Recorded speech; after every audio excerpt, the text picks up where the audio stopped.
Everyone, welcome to my channel art and education. आज मैं आपको पढ़ाऊंगी इंडो गॉथिक स्टाइल के बारे में कि इंडो गॉथिक स्टाइल क्या है। तो जैसे कि आपको पता ही है कि इंडो गॉथिक शैली को विक्टोरियन शैली भी कहा जाता है। क्या कहा जाता है? इंडो गॉथिक शैली को विक्टोरियन शैली भी कहा जाता है। यह शैली हिंदुस्तानी, फारसी और गोथिक शैलियों का मिश्रण है।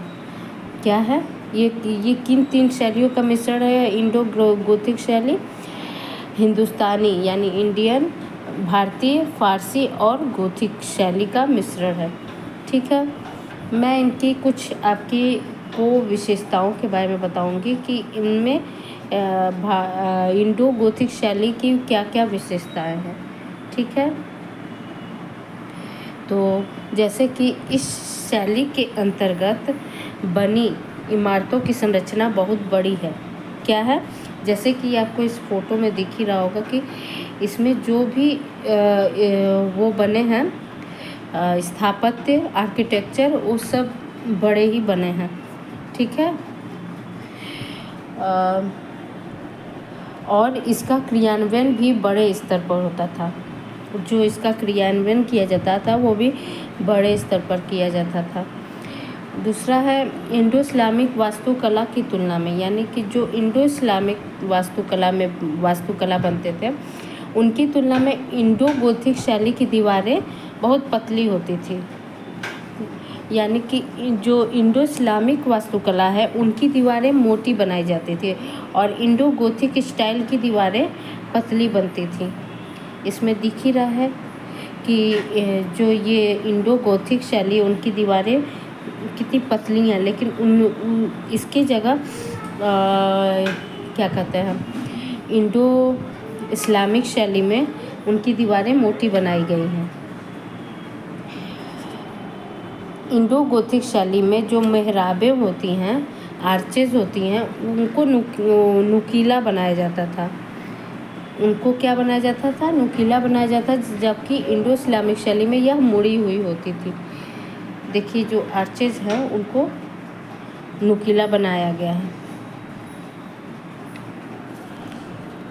विक्टोरियन शैली की सबसे शानदार विशेषता यह है कि मकान में बड़ी बड़ी खिड़कियों का इस्तेमाल, यानी कि जो भी अगर मकान बनाए जाते थे उनमें ये देखिए मकान में क्या बड़े बड़े खिड़कियों का निर्माण किया गया है,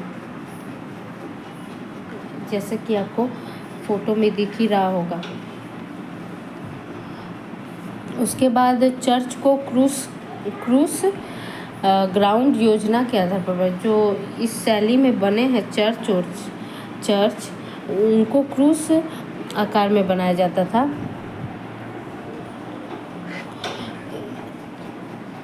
पहली बार इस शैली में मकान निर्माण में जो मकान बनाए जाते थे उनके निर्माण में स्टील, लोहा और कंक्रीट गारे का इस्तेमाल हुआ। 1833 ईस्वी में बना मुंबई का टाउन हॉल तथा 1860 के दशक में मुंबई में बनी कई इमारतें नवशास्त्रीय शैली के उदाहरण हैं। जैसे कि ये गेटवे ऑफ इंडिया है, यह भी इंडो गोथिक स्टाइल में बना है। फिर जो ये दिखा रहा है इसका डोम, ड्रम, ये भी इंडो इस्लामिक नहीं, इंडो गोथिक शैली में बनी है।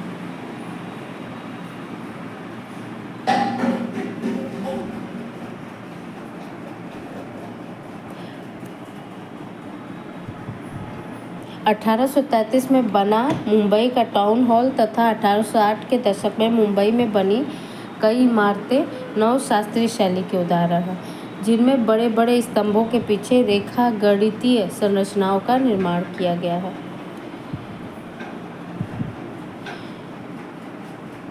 इंडो सार्वजनिक शैली हिंदू, मुस्लिम और पश्चिमी तत्वों का मिश्रण है, जैसा कि मैंने पहले ही ऊपर बता चुकी हूँ, जिसमें गुंबदों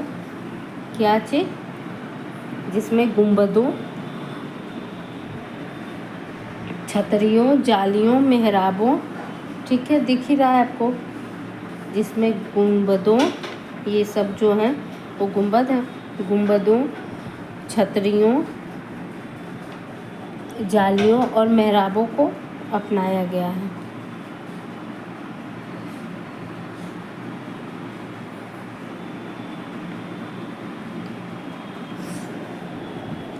अंग्रेजों ने इस शैली में सार्वजनिक भवनों जैसे डाक खाना, रेलवे स्टेशन, विश्राम गृह, सरकारी दफ्तर आदि का निर्माण कराया। विलियम इमर्सन ने कलकत्ता के विक्टोरिया मेमोरियल को बनाने में ताजमहल से प्रेरणा ली। किससे प्रेरणा ली? ताजमहल से प्रेरणा ली।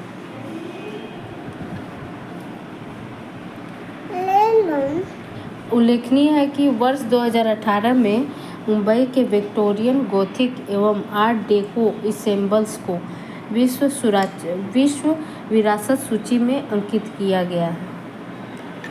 मतलब कि ये जो विक्टोरिया गोथिक एवं आर्ट डेको इसेंबल्स है उसे 2018 में विश्व विरासत सूची में अंकित किया गया है।